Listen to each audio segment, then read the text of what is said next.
Mheshimiwa Spika, kwa upande wa Jeshi la Polisi, tumeendelea kuliimarisha kwa kuboresha mazingira ya kazi na kuongeza miundombinu, ambapo vituo vya polisi 472 vimejengwa hadi ngazi ya kata na shehia.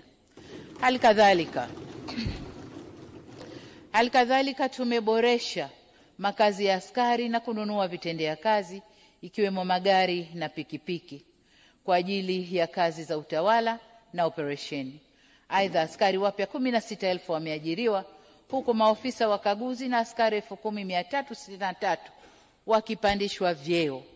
Natoa pongezi nyingi kwa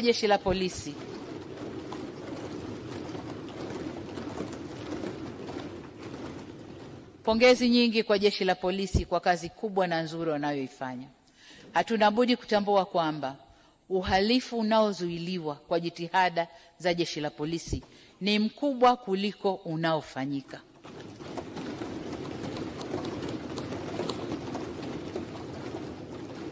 Kasi ya kuwabaini na kuwakamata wahalifu na kuwafikisha mahakamani imeongezeka, jambo ambalo bado hatujafanikiwa vya kutosha ni ajali za barabarani.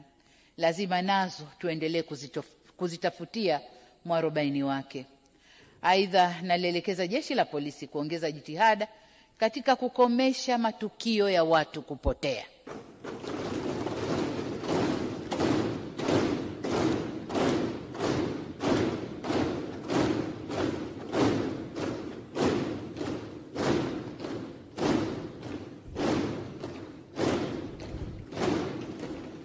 Mheshimiwa Spika,